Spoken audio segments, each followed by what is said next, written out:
नमस्कार। आज हम एक बहुत ही बुनियादी सवाल के दिल में उतर रहे हैं कि आखिर ये सब कुछ बनता कैसे है।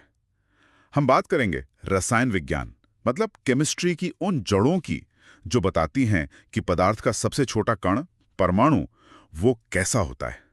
ये परमाणु आपस में कैसे जुड़ते हैं, यानी रासायनिक बंधन कैसे बनाते हैं, और फिर कैसे इन जुड़ावों में बदलाव आता है, जिसे हम रासायनिक अभिक्रिया कहते हैं।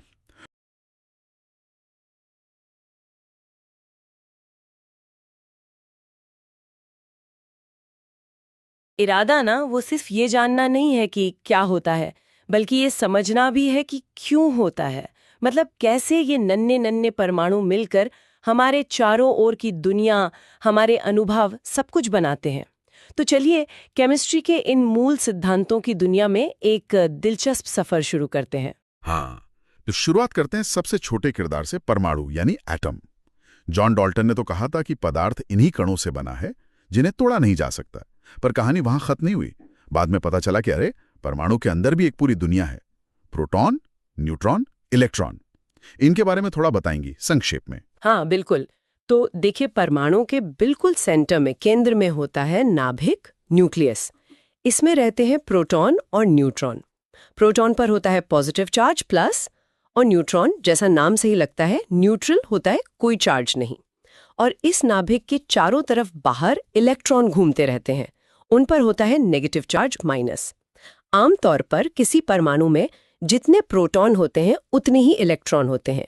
तो प्लस और माइनस बराबर हो गए, इसलिए पूरा परमाणु इलेक्ट्रिकली न्यूट्रल होता है, उदासीन। अच्छा, और इन्हीं कणों से, मतलब प्रोटॉन न्यूट्रॉन से ही तय होती है किसी तत्व की पहचान, जैसे वो परमाणु संख्या और द्रव्यमान संख्या होती है। हाँ सही। परमाणु संख्या, जिसे एटॉमिक नंबर कहते हैं और Z से दिखाते हैं, वो नाभिक में प्रोटॉन की संख्या होती है, और यही किसी तत्व की असली पहचान है। मतलब हर कार्बन परमाणु में हमेशा 6 प्रोटॉन होंगे, चाहे कुछ भी हो। हर ऑक्सीजन में 8। और दूसरी चीज है द्रव्यमान संख्या, मास नंबर, जिसे A से दिखाते हैं। ये प्रोटॉन और न्यूट्रॉन की कुल संख्या होती है नाभिक में। मतलब A=Z+N। इसको दिखाने का एक तरीका है ZAX, जहां X तत्व का सिंबल है। जैसे कार्बन के लिए हम 6C लिखते हैं, फिर ऊपर A लिखते हैं, जैसे 12। ठीक है, लेकिन मेरा एक सवाल है, क्या एक ही तत्व के, मान लीजिए कार्बन के, सारे परमाणु बिल्कुल एक जैसे ही होते हैं, या उनमें भी कुछ फर्क हो सकता है? यहीं पर बात थोड़ी और मजेदार हो जाती है। एक ही तत्व के ऐसे परमाणु भी हो सकते हैं जिनमें प्रोटॉन की संख्या तो वही हो, मतलब Z सेम हो, लेकिन न्यूट्रॉन यानी N अलग-अलग हो। इन्हें हम कहते हैं समस्थानिक, आइसोटोप्स।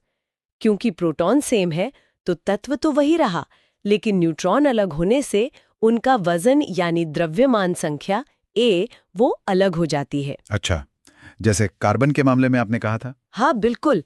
कार्बन के ना 3 मुख्य आइसोटोप्स हमें नेचर में मिलते हैं। एक है कार्बन 12, इसमें 6 प्रोटॉन 6 न्यूट्रॉन। फिर है कार्बन 13, इसमें 6 प्रोटॉन 7 न्यूट्रॉन। और तीसरा है कार्बन 14, इसमें 6 प्रोटॉन और 8 न्यूट्रॉन। तो देखिए, तीनों में प्रोटॉन 6 ही हैं, इसलिए तीनों कार्बन ही हैं। पर न्यूट्रॉन अलग-अलग होने से उनका मास नंबर 12, 13 और 14 है। इनमें से जो कार्बन 14 है ना, वो थोड़ा खास है।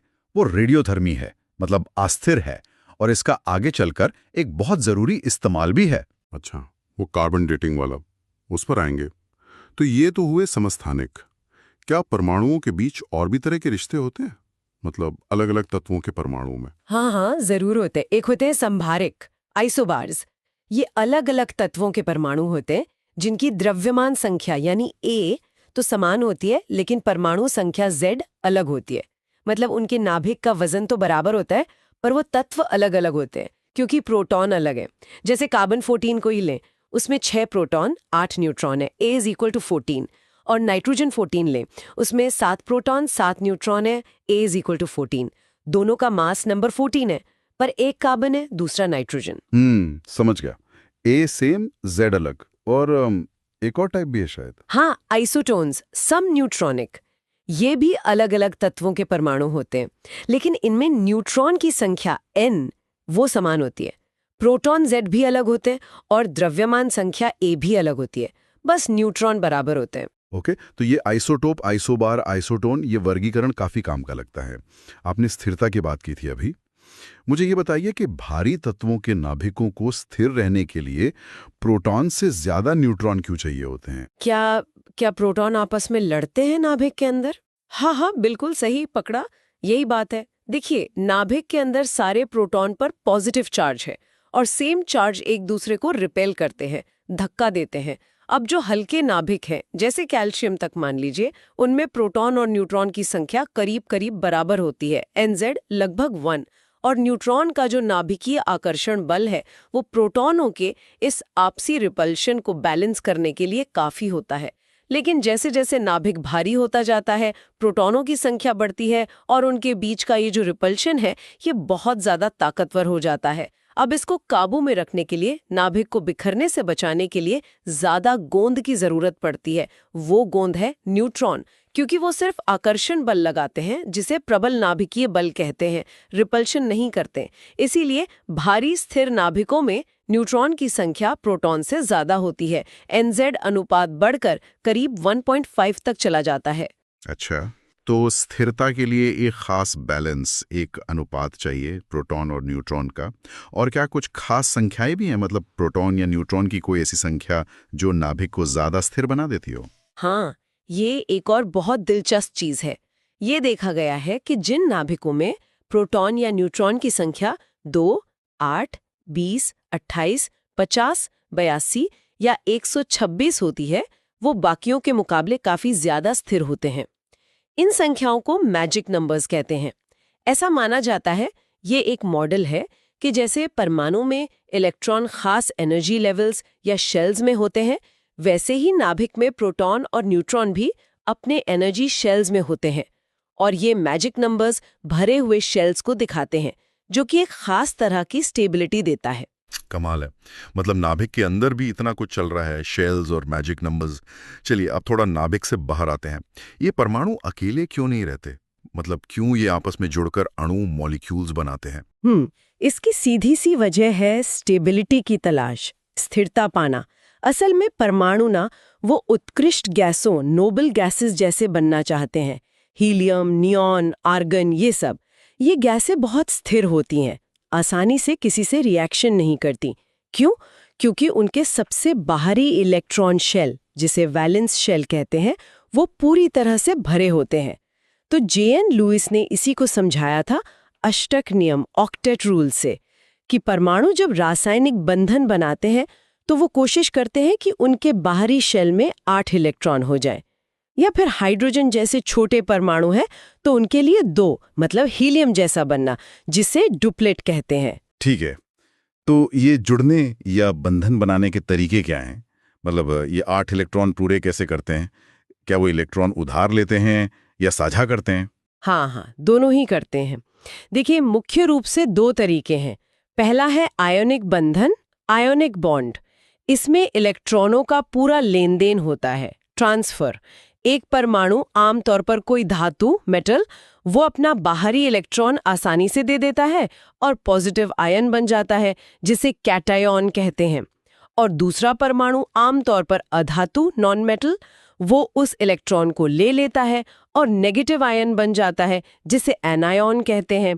अब ये जो ऑपोजिट चार्ज वाले आयन बन गए, इनके बीच एक मजबूत इलेक्ट्रोस्टैटिक अट्रैक्शन, खिंचाव पैदा होता है। बस यही आयोनिक बंधन है। अच्छा, इसका सबसे आम उदाहरण तो शायद नमक, NaCl ही होगा, है ना? बिल्कुल। सोडियम जो एक धातु है, वो अपना एक बाहरी इलेक्ट्रॉन क्लोरीन जो अधातु है उसको दे देता है, तो सोडियम बन गया Na+ आयन। अब इसका बाहरी शेल भरा हुआ है नियॉन जैसा, और क्लोरीन बन गया Cl- आयन। इसका भी बाहरी शेल भर गया आर्गन जैसा, ऑक्टेट पूरा। और फिर ये Na+ और Cl- आयन एक दूसरे को खींचते हैं और एक नियमित 3D स्ट्रक्चर में जुड़ जाते हैं, जिसे नमक का क्रिस्टल जालक कहते हैं। और इस जालक के बनने में शायद कुछ ऊर्जा भी निकलती होगी। उसे क्या कहते हैं? हाँ, उसे कहते हैं जालक ऊर्जा, लैटिस एनर्जी। ये वो एनर्जी है जो तब निकलती है जब गैस फेज के आयन मिलकर 1 मोल क्रिस्टल बनाते हैं। और ये एनर्जी जितनी ज्यादा होती है, आयोनिक कंपाउंड उतना ही स्थिर होता है। ये ऊर्जा 2 बातों पर निर्भर करती है। पहला, आयनों पर चार्ज कितना है। चार्ज जितना ज्यादा होगा, अट्रैक्शन उतना ज्यादा, तो लैटिस एनर्जी भी उतनी ज्यादा। और दूसरा, आयनों का आकार कितना है। आयन जितने छोटे होंगे वो उतने पास आ पाएंगे, अट्रैक्शन मजबूत होगा और लैटिस एनर्जी ज्यादा होगी। ठीक है, तो ये हुआ इलेक्ट्रॉनों का पूरा ट्रांसफर, लेन देन। लेकिन क्या हमेशा ऐसा ही होता है या कोई और रास्ता भी है जिससे परमाणु अपना ऑक्टेट पूरा कर सकें? हाँ, बिल्कुल है। जब इलेक्ट्रॉनों का पूरा लेन देन करना मुमकिन न हो, ये मान लीजिए एनर्जी के लिहाज से फायदेमंद ना हो, तो परमाणु दूसरा रास्ता अपनाते हैं, इलेक्ट्रॉनों की साझेदारी, शेयरिंग। इसे कहते हैं सहसंयोजी बंधन, कोवैलेंट बॉन्ड। इसमें क्या होता है कि 2 परमाणु एक या एक से ज्यादा इलेक्ट्रॉन के जोड़े, इलेक्ट्रॉन पेयर्स आपस में शेयर करते हैं। और ये जो शेयर किए गए इलेक्ट्रॉन हैं, ये दोनों परमाणुओं के बाहरी शेल का हिस्सा माने जाते हैं। इस तरह दोनों का ही ऑक्टेट या डुप्लेट पूरा हो जाता है। अच्छा, शेयरिंग से? हाँ। इसके कुछ उदाहरण? हाइड्रोजन, क्लोरीन, ऑक्सीजन और मीथेन के नाम तो आपने सुने ही होंगे। वो सब कोवैलेंट बॉन्ड के उदाहरण हैं।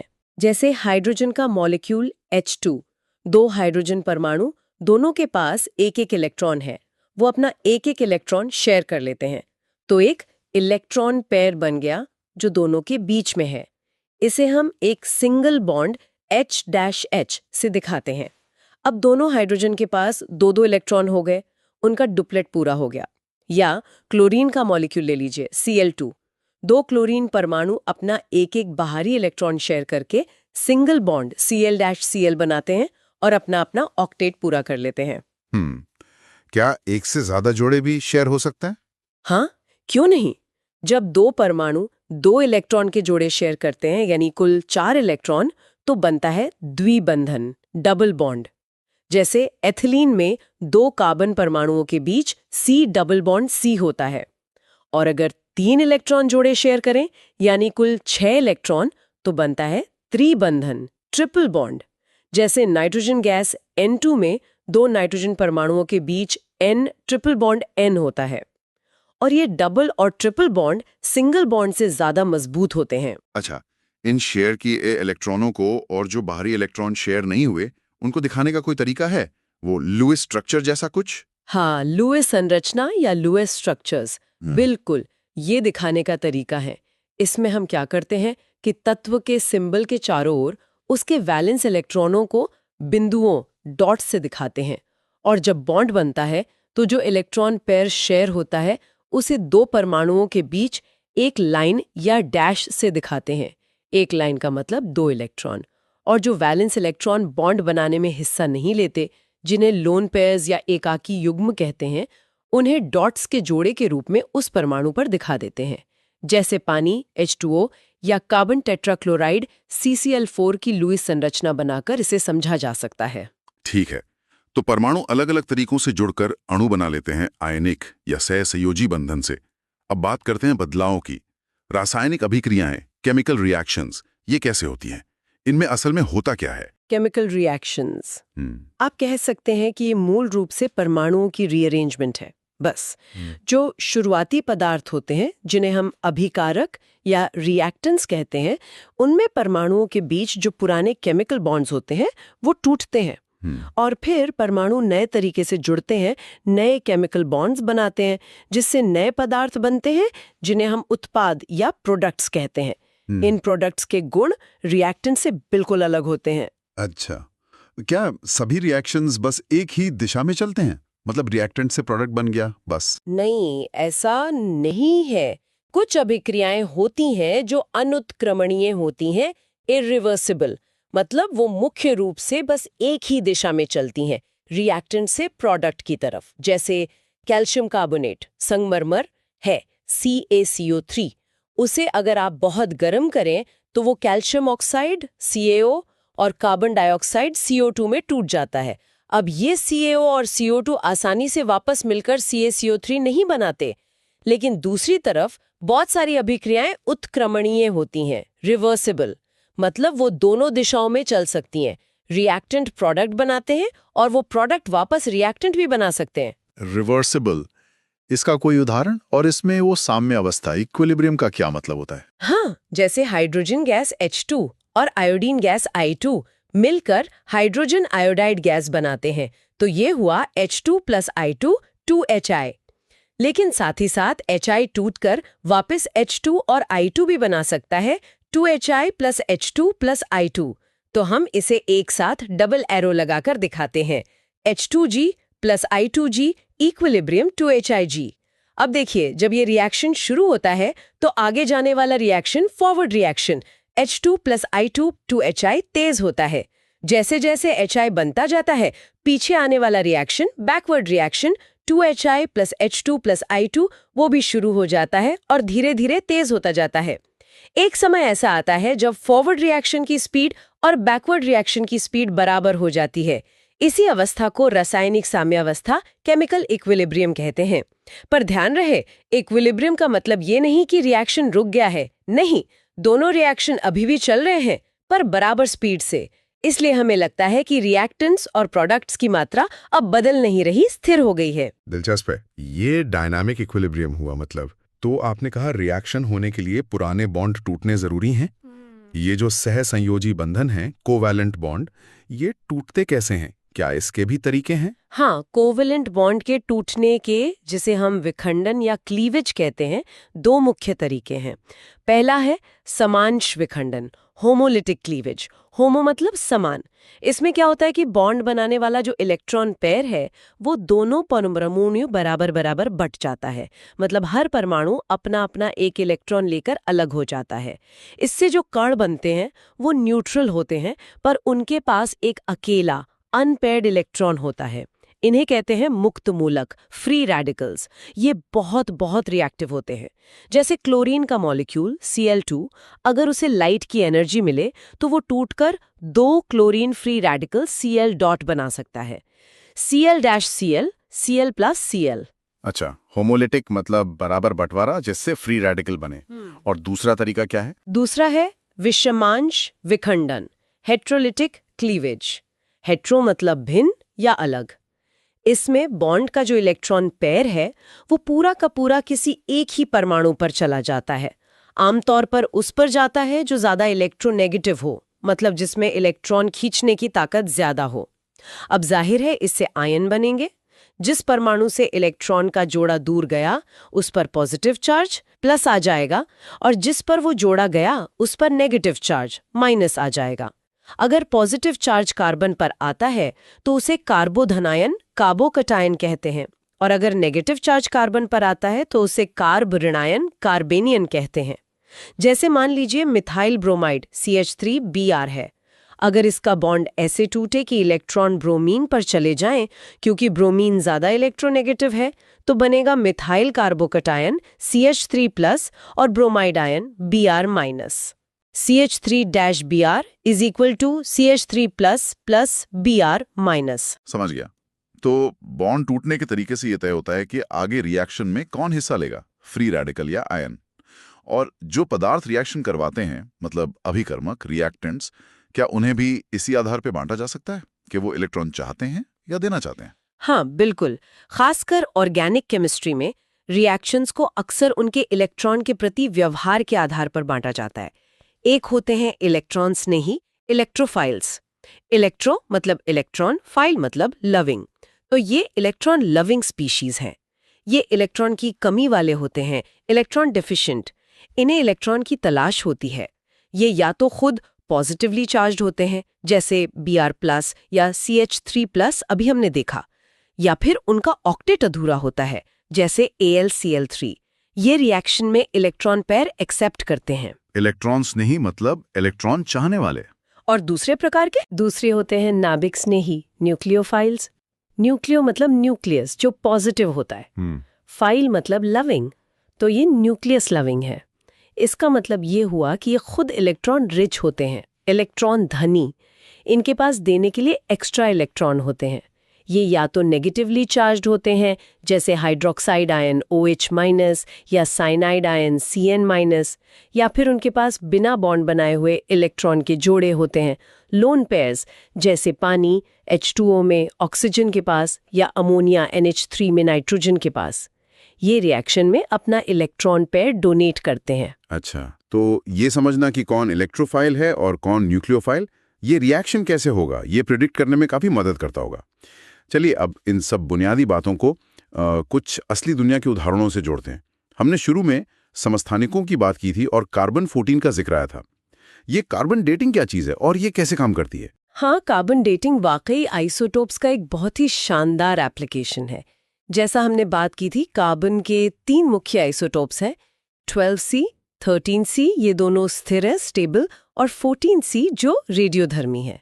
अब देखिए, जब कोई पौधा या जानवर जिंदा होता है तो वो लगातार अपने पर्यावरण से कार्बन लेता रहता है। पौधे हवा से CO2 लेते हैं, जानवर पौधे खाते हैं या दूसरे जानवरों को खाते हैं। इसकी वजह से किसी भी जीवित प्राणी के शरीर में 14C और 12C का जो अनुपात होता है वो लगभग वही होता है जो हमारे वायुमंडल में है, और ये अनुपात मोटा-मोटी स्थिर रहता है जब तक वो जीवित है। लेकिन मरने के बाद? हाँ, जैसे ही जीव मर जाता है वो पर्यावरण से कार्बन लेना बंद कर देता है। अब 12C तो स्टेबल है, वो तो जैसा का तैसा रहेगा, लेकिन 14C रेडियोधर्मी है, तो वो धीरे धीरे डीके होने लगता है, मतलब क्षय होकर नाइट्रोजन 14 में बदलने लगता है। और इस डीके की एक निश्चित दर होती है। इसे हम नापते हैं अर्धायुकाल या हाफ लाइफ से। कार्बन 14 की हाफ लाइफ लगभग 5730 ईयर्स है। इसका मतलब ये है कि 5730 सालों में किसी सैंपल में मौजूद 14C की आधी मात्रा खत्म हो जाएगी, डीके हो जाएगी। फिर अगले 5730 सालों में जो बची हुई आधी मात्रा थी उसकी भी आधी खत्म हो जाएगी, और ये ऐसे ही चलता रहता है। वो तो इसका मतलब हम किसी पुरानी चीज में, जैसे कोई लकड़ी का टुकड़ा मिला या कोई हड्डी मिली, उसमें बचे हुए 14C और 12C के अनुपात को माप लें तो उसकी उम्र पता लगा सकते हैं। बिल्कुल सही। उस सैंपल में 14C 12C का अनुपात जितना कम मिलेगा वो चीज उतनी ही पुरानी होगी। इस तकनीक का इस्तेमाल करके हम हजारों साल पुरानी जो पुरातात्विक वस्तुएं हैं उनकी उम्र का अंदाजा लगा सकते हैं। है ना कमाल? वाकई कमाल है, अद्भुत। अच्छा, एक और शब्द जो अक्सर सुनने में आता है, उत्प्रेरक, कैटलिस्ट। ये क्या होते हैं और इनका क्या काम है? उत्प्रेरक या कैटलिस्ट ऐसे पदार्थ होते हैं जो किसी केमिकल रिएक्शन की स्पीड को, उसकी दर को बढ़ा देते हैं, लेकिन रिएक्शन के खत्म होने पर खुद वैसे के वैसे बने रहते हैं। मतलब वो रिएक्शन में कंज्यूम नहीं होते, खर्च नहीं होते। वो ऐसा करते कैसे हैं? वो रिएक्शन के लिए ना एक दूसरा रास्ता, एक ऑल्टरनेटिव पाथवे मुहैया कराते हैं, और इस नए रास्ते पर एक्टिवेशन एनर्जी यानी सक्रियण ऊर्जा वो कम होती है। एक्टिवेशन एनर्जी वो कम से कम एनर्जी होती है जो रिएक्शन शुरू करने के लिए चाहिए। तो जब ये एनर्जी बैरियर कम हो जाता है तो ज्यादा मॉलिक्यूल्स आसानी से रिएक्ट कर पाते हैं और रिएक्शन तेज हो जाता है। अच्छा, इसका कोई जाना पहचाना उदाहरण है हमारे आसपास? हाँ, एक बहुत ही आम उदाहरण है वनस्पति तेलों का हाइड्रोजनीकरण, हाइड्रोजनेशन। जो वेजिटेबल ऑयल्स होते हैं जैसे सोयाबीन तेल या सूरजमुखी का तेल, उनमें असंतृप्त वसा अम्ल होते हैं, अनसैचुरेटेड फैटी एसिड्स। इनमें कार्बन कार्बन के बीच डबल बॉन्ड CC होते हैं।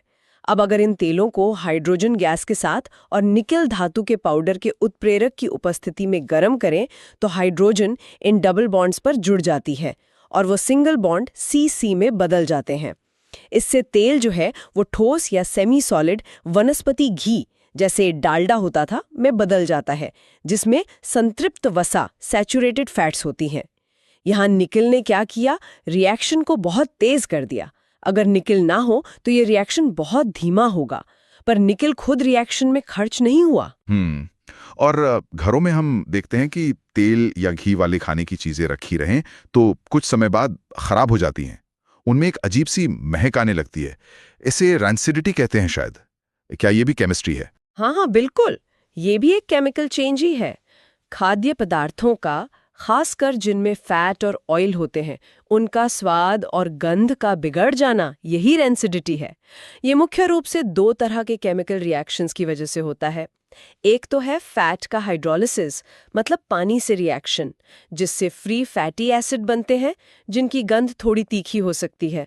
और दूसरा जो ज़्यादा आम है वो है फैट का ऑक्सीडेशन, खासकर जो अनसैचुरेटेड फैटी एसिड्स होते हैं उनका हवा की ऑक्सीजन से रिएक्शन।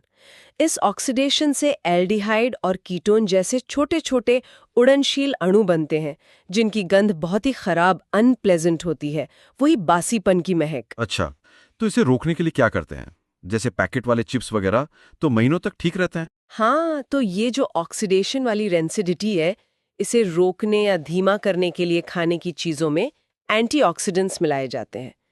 एंटीऑक्सीडेंट्स ऐसे मॉलिक्यूल होते हैं जो खुद ऑक्सीडाइज होकर या ऑक्सीडेशन की जो चेन रिएक्शन होती है उसे तोड़कर फैट को ऑक्सीडाइज होने से बचाते हैं। विटामिन ई, जिसे टोकोफेरॉल भी कहते हैं, वो एक नेचुरल एंटीऑक्सीडेंट है जो कई तेलों में पाया भी जाता है। इसके अलावा जो पैक्ड फूड्स होते हैं उनकी शेल्फ लाइफ बढ़ाने के लिए सिंथेटिक एंटीऑक्सीडेंट्स भी इस्तेमाल होते हैं, जैसे BHT ब्यूटाइलेटेड हाइड्रोक्सी टोल्यूइन और BHA ब्यूटाइलेटेड हाइड्रोक्सी एनेसोल। ये फूड एडिटिव्स की तरह डाले जाते हैं। ये फ्री रेडिकल्स को ट्रैप करके ऑक्सीडेशन को रोकते हैं। तो आज हमने काफी लंबा सफर तय किया, पदार्थ की सबसे छोटी इकाई परमाणु की बनावट से शुरू करके उसके अलग अलग रूपों मतलब समस्थानिकों को समझा। फिर देखा कि कैसे ये परमाणु स्थिरता पाने के लिए आपस में जुड़ते हैं, आयोनिक या सहसंयोजी बंधन बनाकर। हमने ये भी जाना कि रासायनिक अभिक्रियाओं में यही बंधन टूटते हैं और नए बनते हैं, और ये प्रक्रिया रिवर्सिबल भी हो सकती है, जिसमें साम्यावस्था आती है। और आखिर में हमने देखा कि ये सारे सिद्धांत सिर्फ किताबों में नहीं हैं, बल्कि कार्बन डेटिंग से लेकर वनस्पति घी बनाने और हमारे खाने को ताज़ा रखने तक में इनकी सीधी भूमिका है। बिल्कुल, रसायन विज्ञान, केमिस्ट्री, वो सिर्फ फॉर्मूले या समीकरण रटना नहीं है।